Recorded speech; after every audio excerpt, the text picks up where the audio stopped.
Hey, it's Chris, Liege Games. Let's do this. I think we need to spice it up a little bit this week on the roundup. Now, I typically just go over what the game is, a little bit about the game, but let's throw in as well this week, should you back it or not? Is it worth backing? I haven't really covered that because a lot of other people cover that side of things, but you know what? Let's do it. Let's do something different. As always, here we go.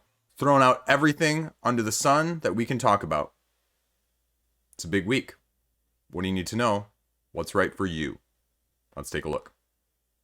First up, Hegemony. Now, I talked about this one. I actually pronounced it right for once. I looked up the pronunciation and listened to it on Google before I did this video.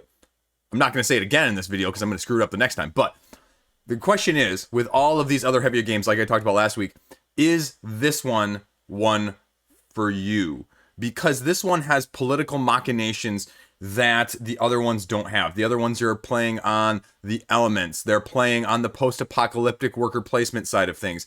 This is different. 72-hour early bird. So if you're seeing this, you might be able to catch it in time. Solo mode, great. 10 times the funding goal, great. But what do you need to actually know? And is it worth actually backing now? Because we've seen a lot of splitting recently on Kickstarter of things that are indie, but maybe not worth actually getting. There's been few and far between of games that I go, you are going to get your best value. And I've gotten away from that because, you know, as much as other people talk about it, as much as that side of things happens, it also ignores the indie side of things. And so there's a lot of focus on that, especially with the big money campaigns. So I feel a little bit split on it, even just having it come out of my mouth from that side of things. You are going to get a free mini expansion for the first 72 hours. So again, 72 hours, great. Time everybody can get in. The question with these is, though, when the 72 hours hits, does it completely taper off? Because you're not getting that mini expansion. That's the problem with early birds. It gets stuff funded really well, but then things a lot of the time taper off unless it has overwhelming momentum and overwhelming popularity and overwhelming sense of, I want to get this game. And I don't know if this has it. And again, economic side of things. Are you a political science buff? Is that your area? If not, I mean, this definitely may not appeal to you because this is more of an economic, political game. I actually had a publisher reach out to me for a quote based on something last week. And I said, you know what? I'm not comfortable with that quote because I didn't have a hands-on, viewing of the game.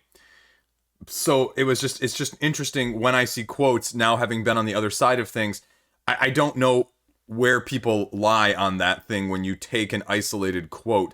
And that's why I don't know how I feel about myself being quoted even on these pages nowadays. I mean, when I started doing this channel, that was big for me, get on the page, that's going to be awesome. But, as I put things out, publishers also didn't put stuff on the page and a few did. It's just kind of a weird dynamic about this.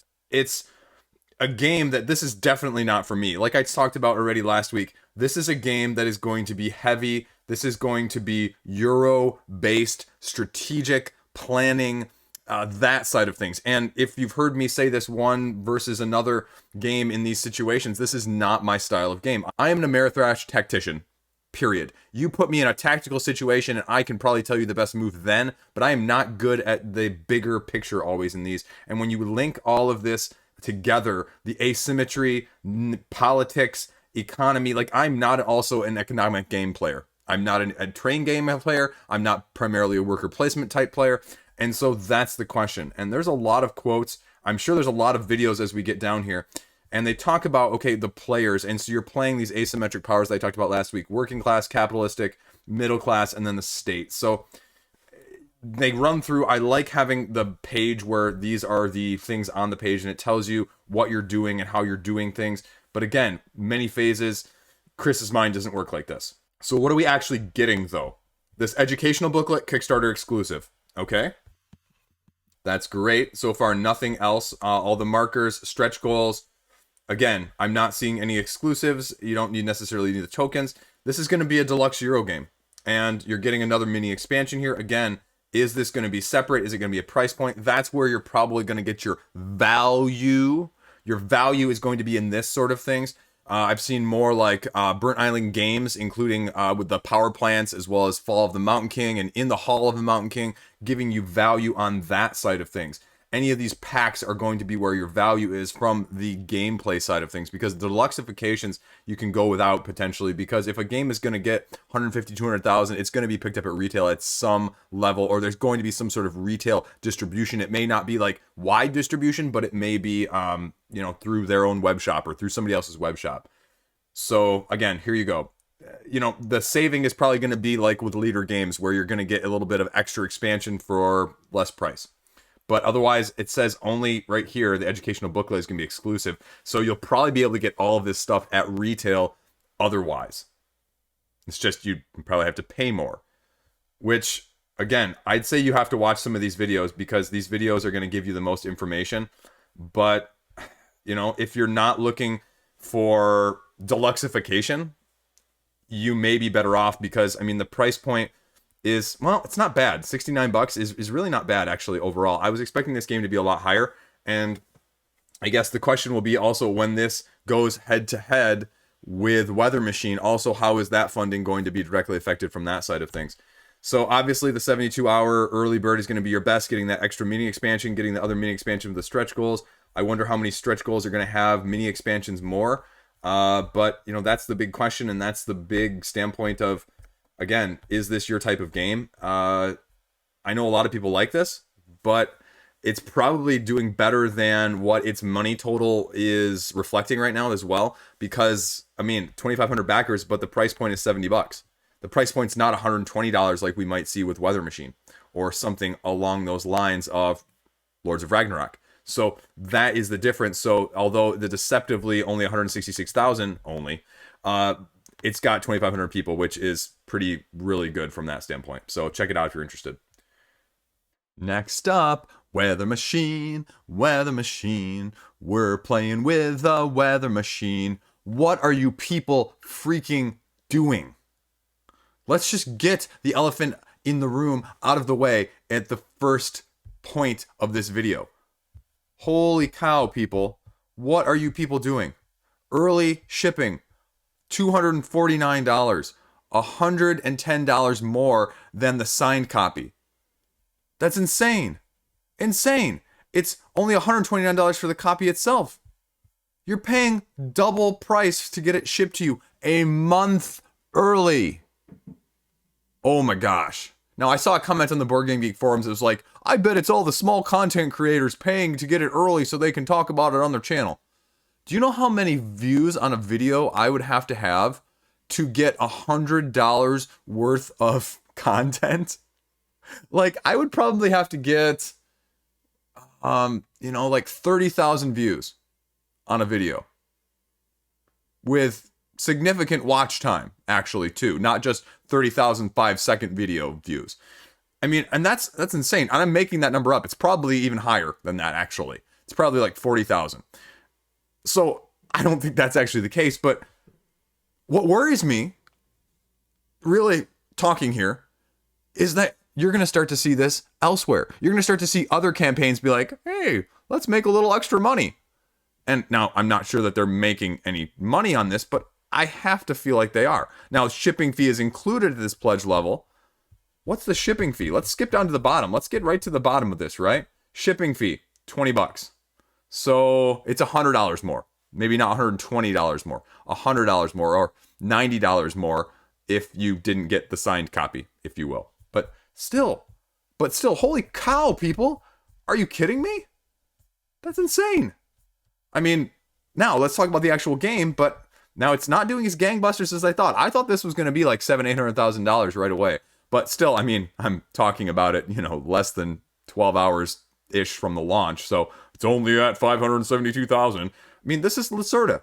This is Ian O'Toole. This is the heaviest game on crowdfunding right now. This is by far and away one of the more popular games on crowdfunding right now. There's a couple that are ending that are more popular than it, but this is, again, going up head to head. I would say Darwin's Journey as the most popular Euro game of the year. This is the week of the Euros, period. You're making a weather machine. You're trying to prevent the butterfly effect from getting the nightmare ending of humankind from happening. So that's what you're doing, layers upon layers. They break down the copies right here. Now this includes, like I said, the shipping, which is the one little caveat there that, you know, is okay, great. All the stuff you're getting, all the draft rule books, all the little videos about all the heaviness that it is, the international versions. Now the add-ons here, add-ons? Machine parts, okay. All the other stuff. Oh yeah, I forgot the Eagle Griffin Games does this. They throw in all their other stuff usually in the Kickstarter editions.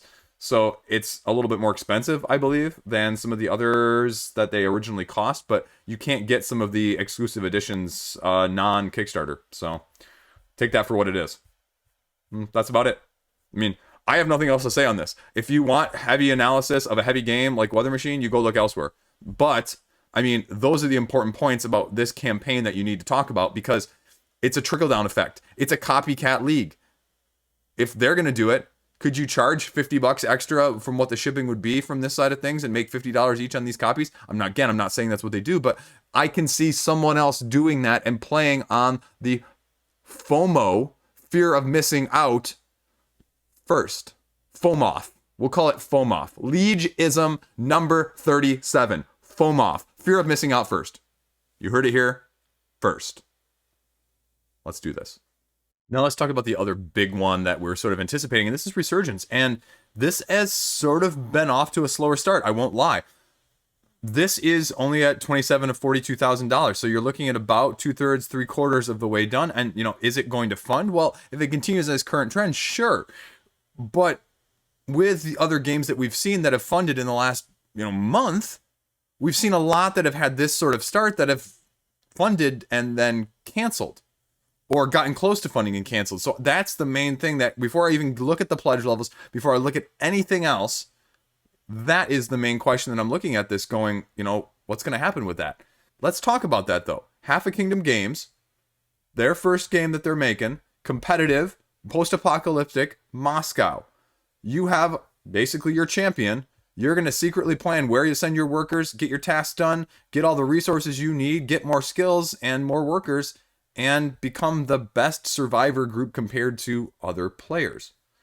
Now, again, stretch goals, free expansion, upgraded components. And this one, comparatively, is a little bit lower. It's $55, and that's it. So, again, one pledge level, is it worth it? The upgrade is going to get you wooden tokens. Again, for $55 for wooden, that seems like a relatively good deal. But, again, I think with this game, with the other one whose name I can't pronounce, with Weather Machine, is there too much going on at once? If this had launched on a different week where there wasn't as stiff competition, would it be getting more of the spotlight? And I don't know. Again, this is not my type of game. I have no problem saying that on all of these games, these big name games this week, because I just don't know. Now, again, this is a weird thing. Solo mode and encounters expansion revealed during the campaign. If you're off to a slow start, do you reveal them earlier, or do you just have them again on the page from the get-go? You know me, with the CMON campaigns, with the Awakened Realms campaigns, one of my biggest critiques has been, just show me what you got. Show me your cards. Don't play this coy, sort of, shy, I'm not going to show you until the end sort of thing. Just give me it straight up, come on. Be cool with me. Yeah, I mean, $55 seems like a good price. It seems like a good value when I'm looking at it. I don't know if you're going to be able to pick this up on the secondary market better. They give you a little bit of rundown of the gameplay here. Event cards, draw your tokens, assign your survivors, get their assignments, get your resources. 6 rounds to do that, and whoever's going to end up with the most. A little bit of the page here with the quotes and the movies. And, I mean, it's there. I mean, the page itself, I think, is not as standoutish as other pages have been, and as high quality as some of the other pages has been. But I mean, again, that's being very superficial. But nowadays, not myself speaking, but I know that a lot of other people judge, even my own content. My content isn't as super duper high quality as others, so they don't give it a shot. And that's okay. You're going to miss out, though, on high quality content from me, but you're going to miss out on high quality content from board games that don't always fit your immediate aesthetic appeal. So, Resurgence, Euro, we're going to see where this goes. I could see this going either way, but I'm going to follow it. So you can see I've already got it saved to talk about it later. Next up, speaking of things that are going to be along the worker placement side of things, this is Honey Buzz Fall Flavors. Again, almost 5 times its funding goal, almost $100,000 in the first 24 hours here as I'm doing this. And it's adding modular expansions to this worker placement B placement game. Again, the question is going to be, with 5 modules, do you like all 5 modules? Is it worth it for you to get all 5 modules in this standard edition? I mean, again, they're giving you incentive with the promo box, but it's going to cost you $59 for the deluxe edition. $59. That's a $30 difference between, because you're getting the promo box in both ones. The deluxeifications.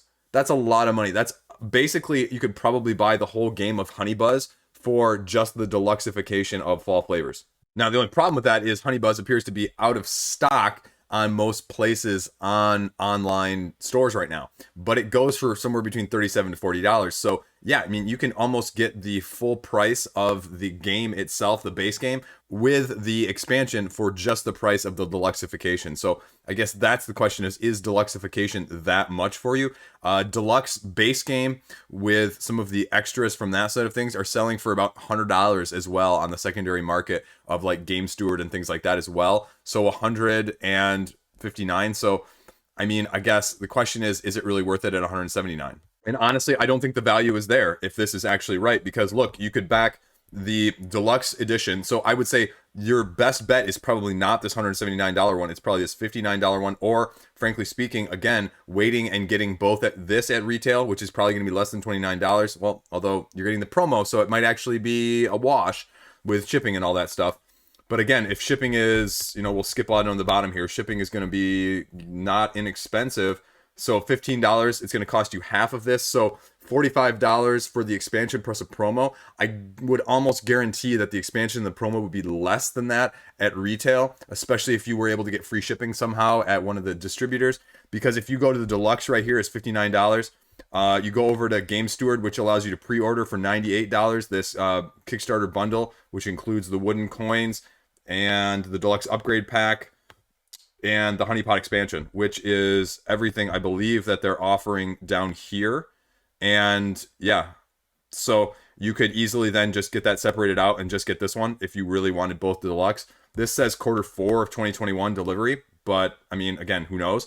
But if they're already having like stock that they know that they're coming, I mean, you'd be better off, because you're probably going to wait again here almost a year to get it here, to get everything probably all at once. You could at least get the base game side of things from that earlier potentially as well, and then wait for the deluxe. So value wise, you're better off getting deluxe of the expansion right now, or nothing probably.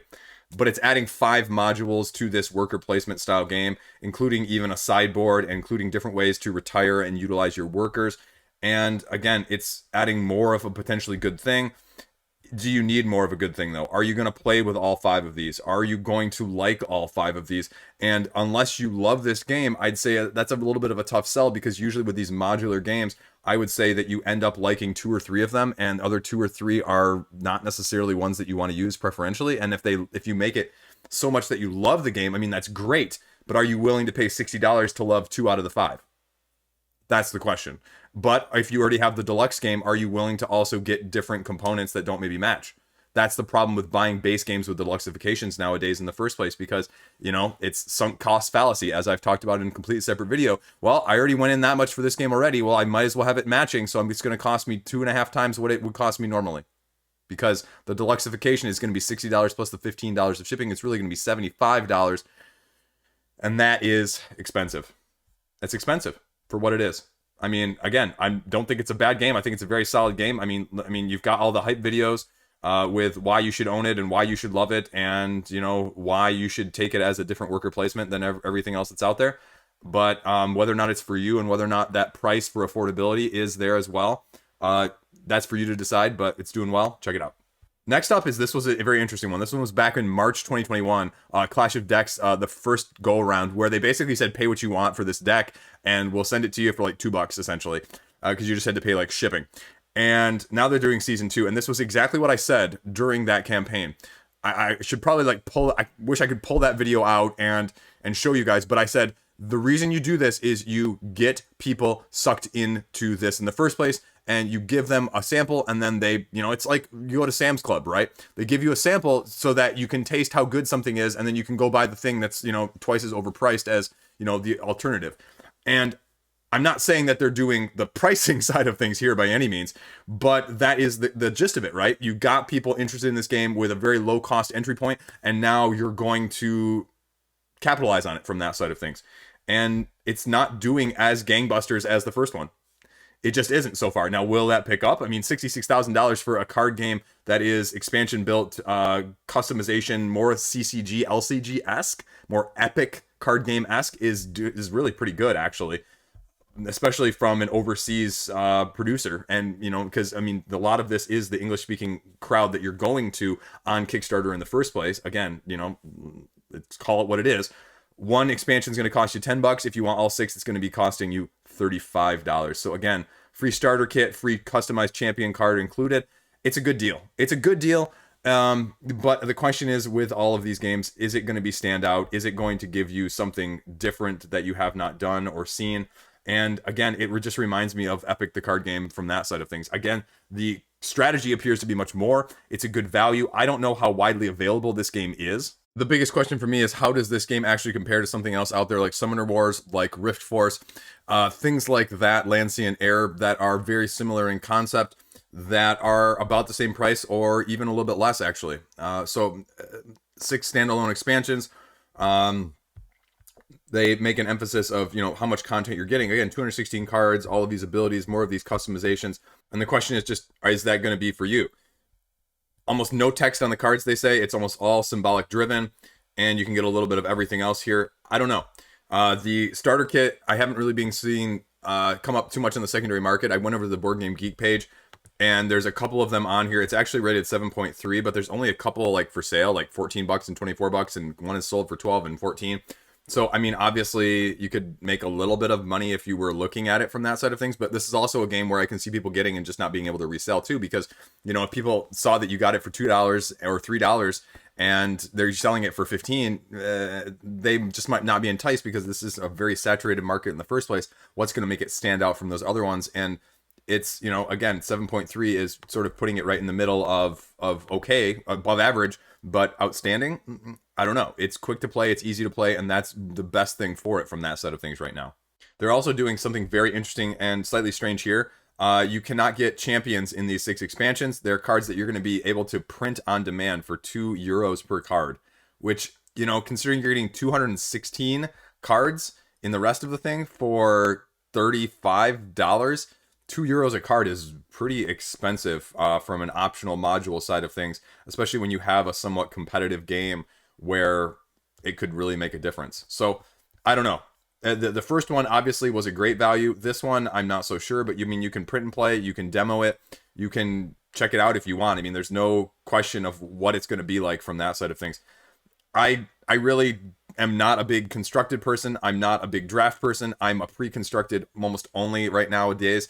And so if you're going to get your money's worth, I mean, obviously the $35 is your best bet, but also, do you have that group? Or, you know, why would you do this as opposed to something like Magic or Summoner Wars where you don't have to, or even Marvel Champions, which is, you know, co-op and not head to head, but there's plenty of other games out there. And is this okay? Now, obviously these are filtered because I can't go down the first page and see anything not, you know, those colors without that. So take that for what you will, but there's enough out there, again, that this shouldn't be a mystery. No shipping price, so I mean, that's good, but it's, you know, are you going to play it is the question. Don't get it because it's cheap, don't get it because it's fast to play, get it because it's a good game, and get it because it's right for you. Check it out, Clash of Decks Season 2. Next up, we have Starfighters. Now, this is a real-time SNES reflection, Star Fox the board game, if you will, where you're going to be taking dice, re-rolling until somebody completes their slots, and then you have to use them afterwards simultaneously to duel and fight each other. And it's funded. It's almost 150% funded, and it's from Alley Cat Games, and we can kind of see a little bit of what it is. I mean, I like the graphics, and I like real-time rolling, and I'm a dice chucker, so this is more up my alley than that side of things. And so the question just is, like with all these games, why are you getting it now? Free Starbase miniature, upgraded, and small publisher. Okay. I mean, okay.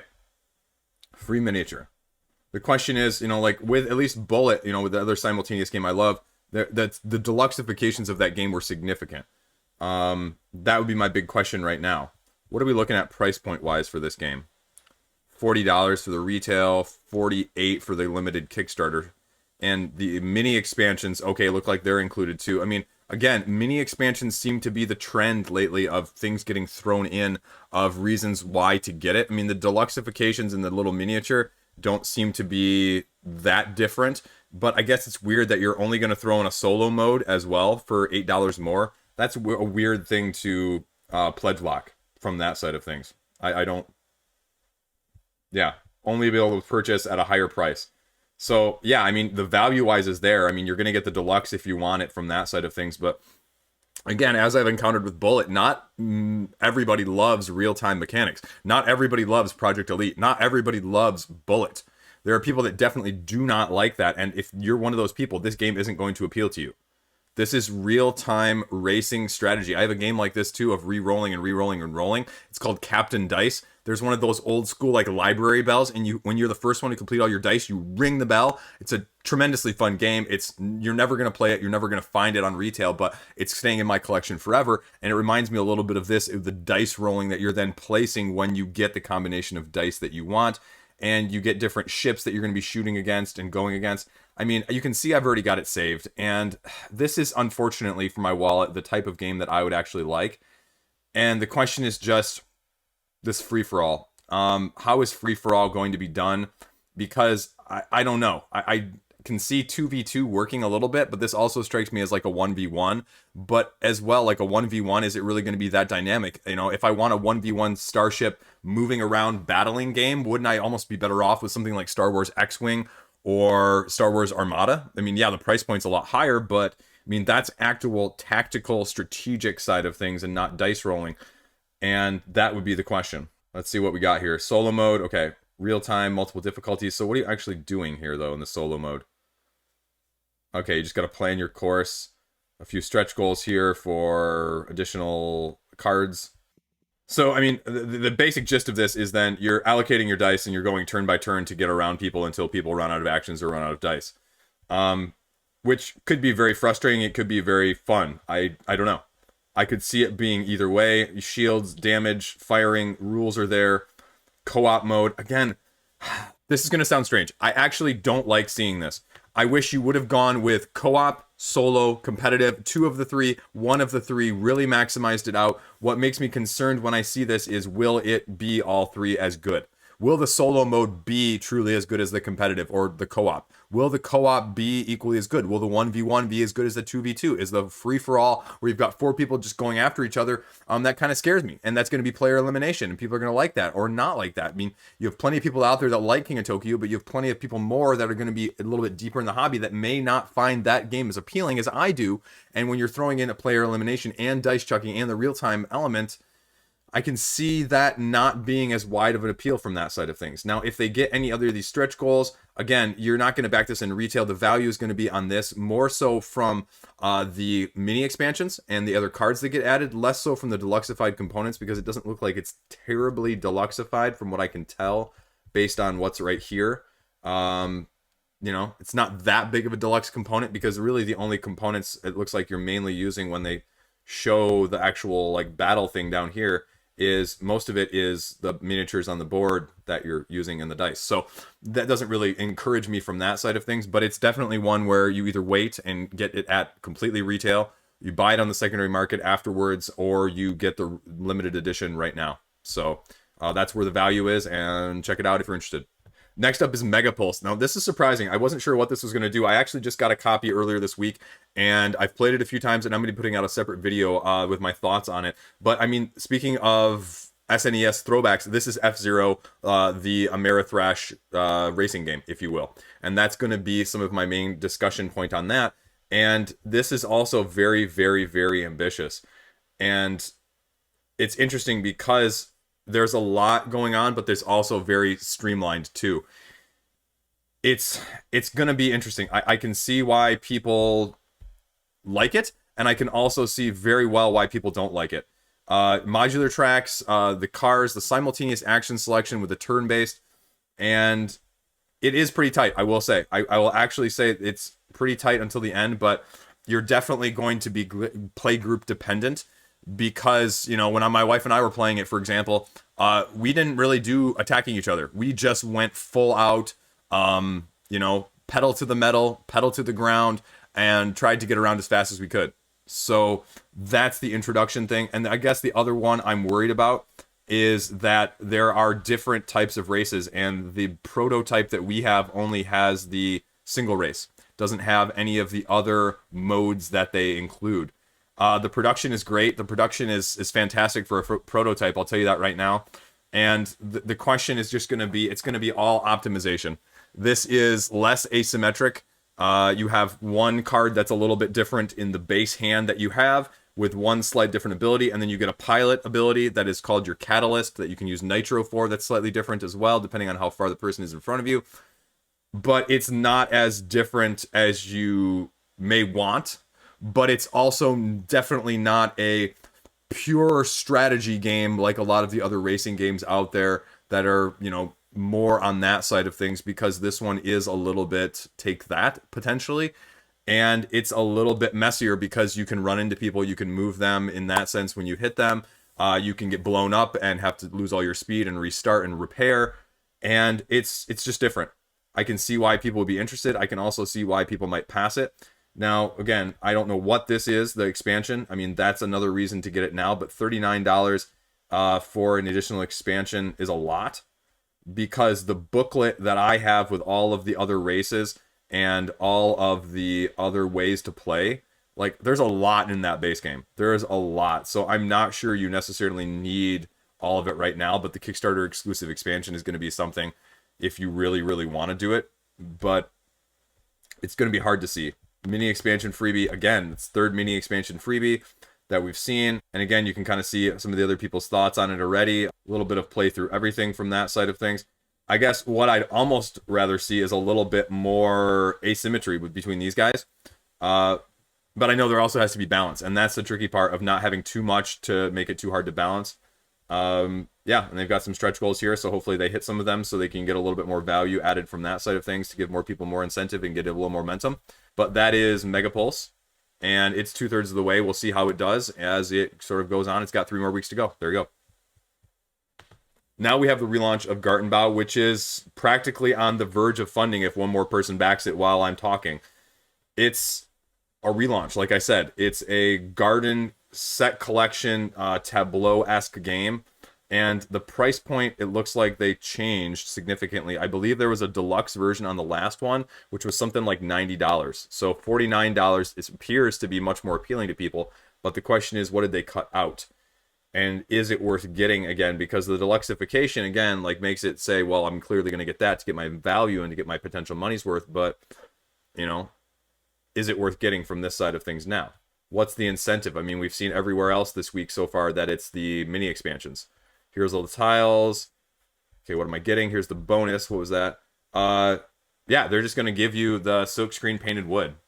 Wow, that's interesting. That's very interesting. So they're throwing that in compared to the previous.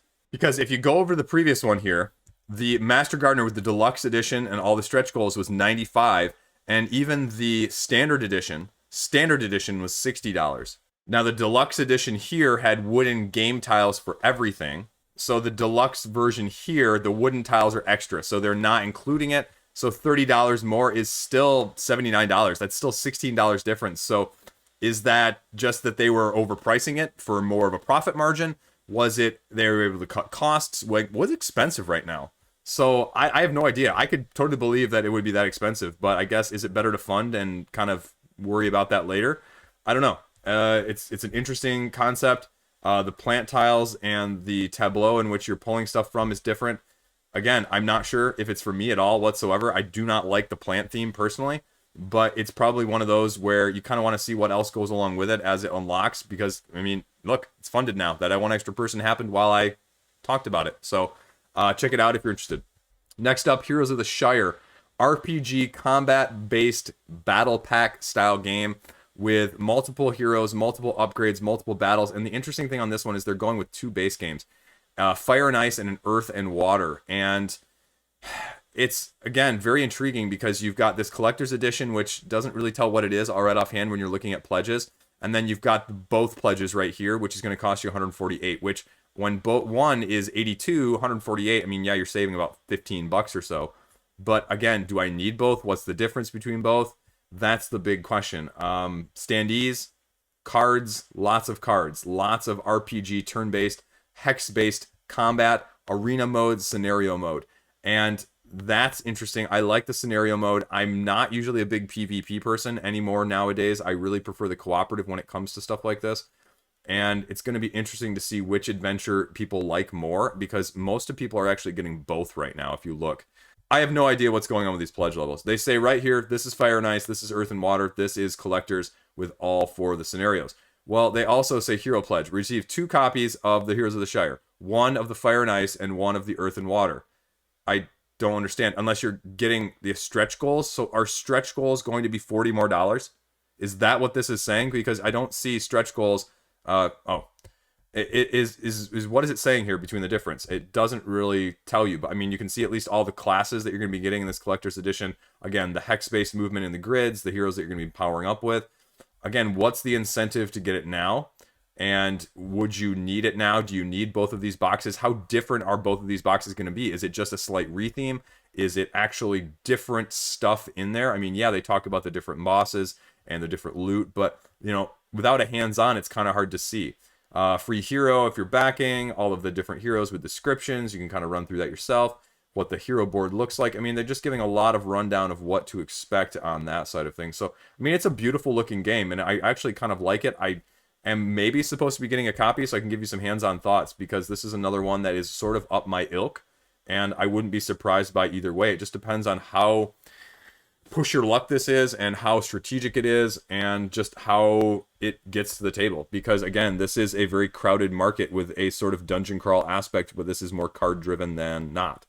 So we'll see. I mean, again, plenty of information out there, plenty of thoughts, online stuff as well. Kickstarter exclusive hero, that's really what they're banking on right now. I haven't seen stretch goals yet. Here we go. Dice bags, backpack token, wandering merchant. So, I mean, Blessing and Curse, they're not doing a lot of stretch goals. They're getting some of the social media goals here as well.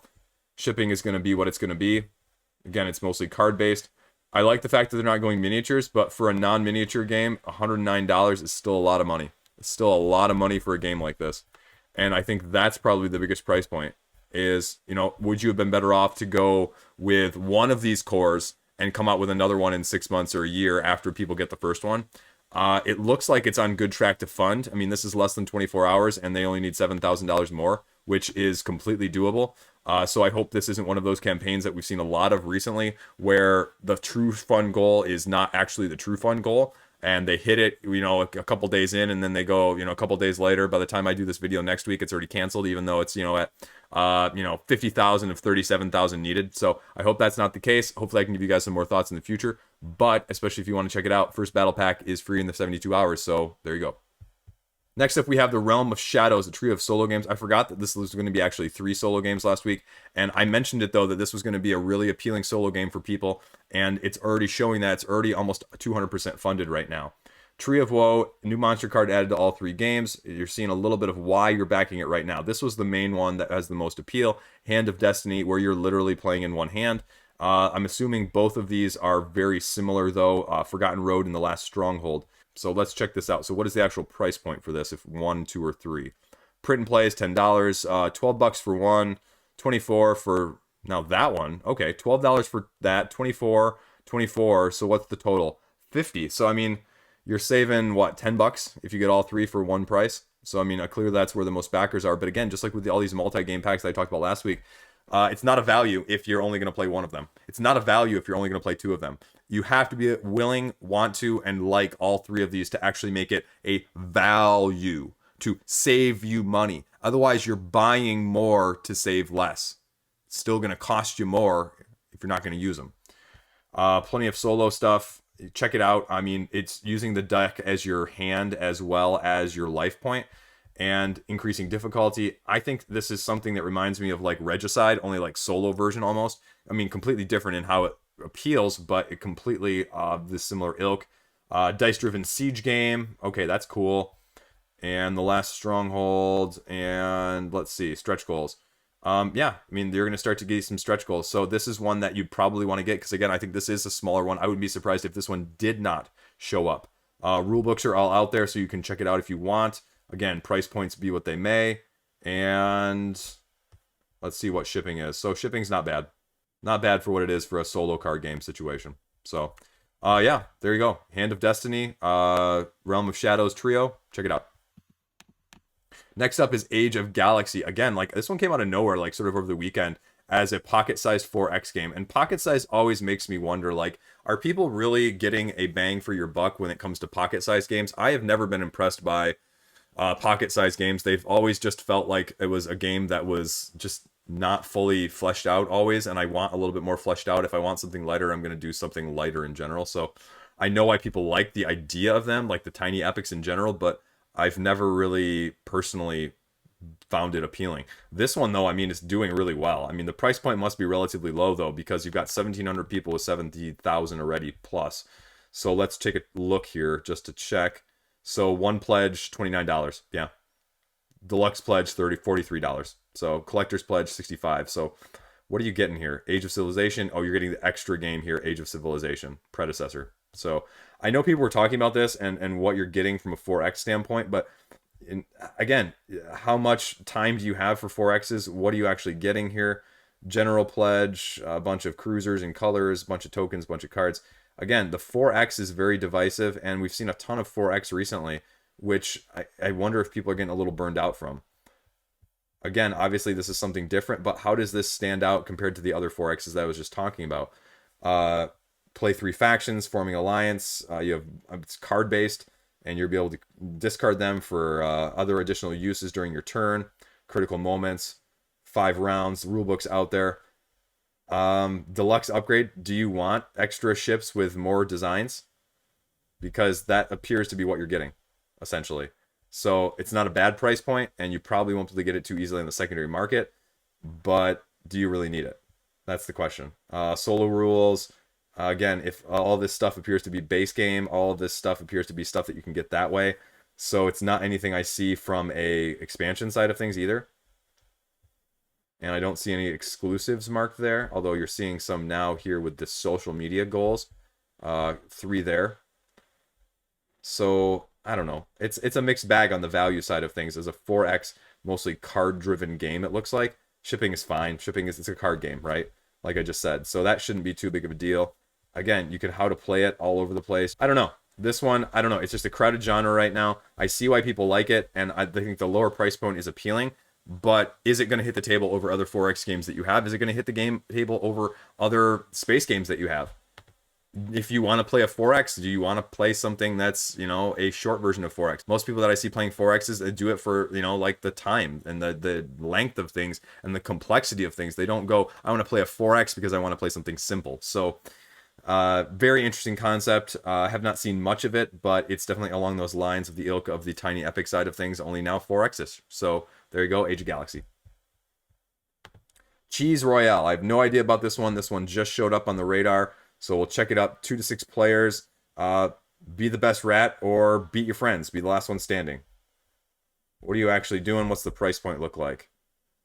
3D action figures, $35 that, $47 for the deluxe, and 30 character files and 2 copies for $70. Okay. What are we getting? Fight cards, action cards, supply cards, map cards. Here's the dream team. Here's the standard. Here's everything all put together. So what are we actually doing here? Design edition. Again, I'm over halfway done. We've got stretch goals, and I still don't know how to play. So here we go. Randomly placed tiles. This almost looks like Marvel United, right? Going on around it, but these are the character cards. Positioning and character draw. You're drawing cards.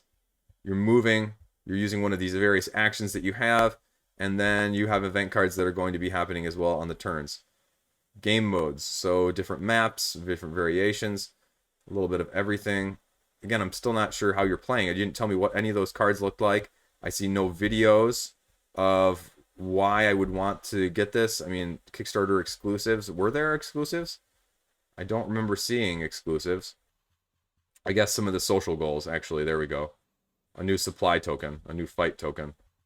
But, I mean, I don't see a whole lot of what you're doing. I see these actions. I don't see examples of what they're going to be doing exactly. or how they're going to be doing it. I wish I could see a little bit more. It needs just more on the page. It needs a little bit more of why I should get it. It needs a little bit more of how these interactions are important. It's about 10%, 12%, 15% funded. Check it out if you're interested. Gambit of Kings, again, 40% funded here. $35. So it looks like almost a customized Stratego. And so let's see what the differences is, since I was just talking about this in Lord of the Rings Confrontation earlier this week. Grid-based, yep, cunning, unique feel from start to finish, expansion packs. So, I mean, it seems like more of a variety. Look, I mean, like right here where it says all of these different ones for the light, all of these different ones for the dark. So how does this differ from Stratego? Destroy your opponent's castle. Move one of your pieces on the space occupied by your opponent's castle. Okay? Makes sense? All of these have different attack grids. Okay. So you just move them and they attack differently as you move them across. But that's a lot. I mean, it's like the Duke, only having to memorize them instead of having them on the actual pieces. So it has the appeal, but it doesn't always necessarily have it in terms of what I would like, because there's a lot going on there. This is kind of cool. Expansion packs, dwarves, goblins, again, it's okay. Expansion pack, again, okay, you're getting that. Adventure rules, it's a whole different mode. If you move to a space just occupied by one of your opponent's pieces, his piece is destroyed. So you're just moving around, and whoever you cross over that you just destroy, and you just want to hit the castle first. Yeah, I mean, I understand it, but if there's only like just different movement patterns, that's, I mean, yeah, it's Stratego with slightly different rules. I mean, it's got a better aesthetic, I'll give them that, but that's Gambit of Kings, check it out. Next up, we have Nuuk. Nuuk? I don't know. It's a PNP now, printed. $300. 200% is funding goal, right? 100 backers.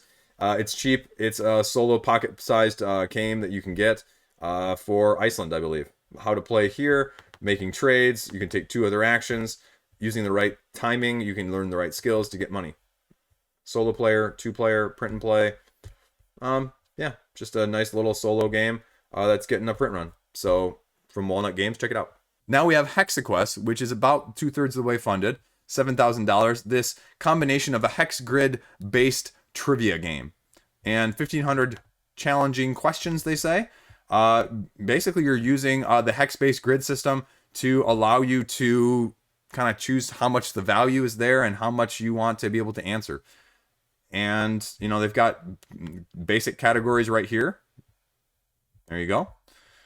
Endless customization, expansion packs. Wow, okay. Great. Stretch goals. Okay. I mean, the question of this as an indie game, is it going to be something that you're going to be interested in? From a price point standpoint, I mean, $30 is fine. It's a trivia game, though. Do you have the audience for a trivia game? $100 for, whoa, that's everything. $125 for the full thing? I mean, that's expensive for a trivia game, right? I played trivia as a kid. You know, Trivial Pursuit was one of the main things we played at my house growing up. But nowadays, I just don't have an interest in it because trivia just is kind of random. And it's a nice side thing. It's a nice, hey, did you know this? But I'm not sure I'd want to play it like on a game night. So my personal taste, but I know, I mean, there's people out there that are interested in getting high levels of it. So check it out. This was I don't know what's going on.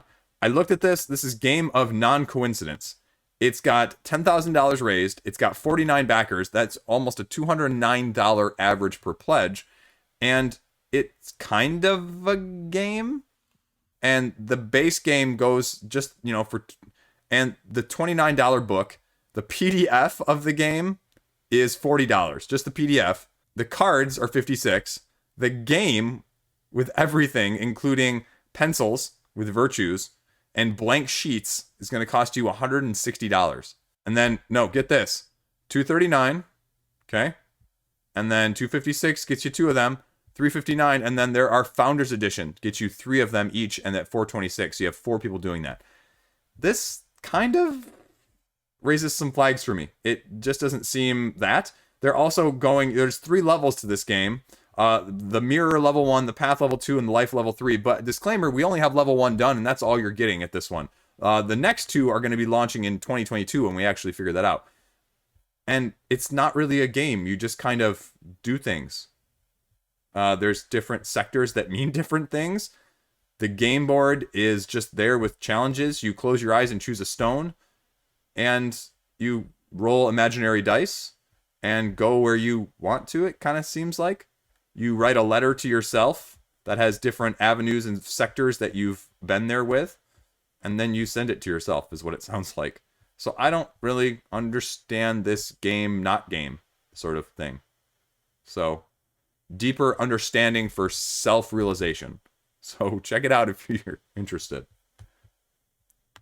Now we have Minipedia, and I talk about this because it is closely board game adjacent, and I want to include it because I feel like some of this stuff deserves a mention. I know a lot of you guys are miniature junkies out there. So I have the Scale 75 paint set from a couple years ago that I need to bust out and start painting with my kid, because my 7-year-old is the artist in the family. Like, he's already better than my wife and I in drawing. You know, it's my talent is clearly not on the artistic side of things.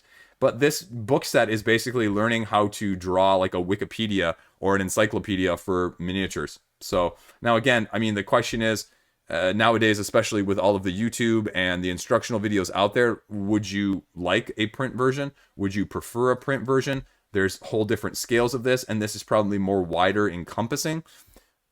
But the question is, would you use it too? I mean, that's the biggest problem. I mean, it's for all these different levels and gamers and everything that you would want. And it breaks it down for historical games. I don't know. I have no idea the value on something like this. You get one of the books for $14. You get the whole set for a 24-hour early bird. So by the time you're watching this, it's going to be too late. But that's $100 almost essentially before shipping. So that's not inexpensive. And I believe, yeah, there was a collection as well before this. And this one for $232 was that. So that's a lot of money. That's a lot of money to learn how to paint. And I know a lot of people do that. Oh, maybe here's the thing that I got. Yeah, I got this thing. This wooden chest thing. Which, again, probably way too much for what it was. But anyway, you know, color me that color in terms of getting it. I don't know. If you're interested, though, I mean, I see a lot of these online paint things as being really good deals. Like paint per cost. In terms of the bottles, buying them separately. So I've seen good deals on that side of things. I think Scale 75 has had some issues, though, on that side of things as well. So I can't speak to exactly all of that. But it's something to at least have your eye on if you're looking into getting painting, or potentially you already are in and you're looking for something else for guidance. So there you go. Last up, we're going to talk about the Spirit of Eden. I have no idea. This is a French-based game. It's a solo game. It's raised $26,000 on the same day as launching of Weather Machine. So let's talk about it. I'm probably going to be the only one talking about it anyway this week. Solo game. They actually compare, which is really funny, that you can make it as a solo game speedrun like Mario 64. They actually use that comparison here on the page if I can find it. But the basic gist of it is you've got, let me see if I can find up the picture here. You've got this little setup and you're trying to like take out these hordes as fast as you can by rolling 4 dice and allocating them to the symbols on each of these cards. But the die, the number on the die corresponds to how many of those actions that you get on that card, or what action you get on that card, I mean. And so it's just an interesting concept from a solo game. So if you're a solo gamer, I say you really need to check this out. And I think it could be really a cool game. Again, I'm not a solo gamer, but I would be interested to see what this actually plays like. 6 game modes. Again, speedrun fans. There you go. I found it. Can you win in classic mode in less than 5 minutes? Secret mode. Apocalypse mode. Yes! I think this is cool. I think this is just a fun concept. First 500 backers get free dice. And you can get one of their previous games, The Road. €16 for a copy with the little art print too. As a solo game, check it out. Check it out. Check it out. Check it out. I would go Hand in Hand versus Hand of Destiny. Haha. Didn't mean to do that, but I did it anyway. 800. Can't get the free dice anymore, but you know what? Check it out because I think it's cool. It's got a cool aesthetic. It's got a cool different vibe. Mitigating dice rolling as a challenge in essentially, you know, a game mode, but also speed mode. So Spirit of Eden. There you go. Now, post follow-up. I'm working on a super secret project, a much longer video, but it is widely encompassing many things of one specific thing. I can't tell you many more details without spoiling it, because nowadays I would be concerned about someone else beating me to the punch with a video like this. So, as I get closer to having it completed, maybe next week, we'll see. I'm about halfway, maybe just over halfway, 2/3 of the way filming it. So, depends on how much I can get done in the next day or two, and when then I need to edit it. But it's going to be a very interesting, completely and utterly subjective ranked video. So, little tease there, little tease. Check out my tournament, my board game tournament. You guys are right. I didn't clarify the rules enough. You're just randomly picking without anything knowing about my wife. So you know what? I'll figure out some other rules in the next video to give you more delineation for all, 150 of you that voted and 300 of you that watched the video. Thank you.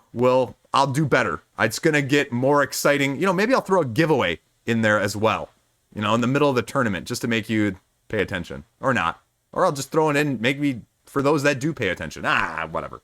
So that's it.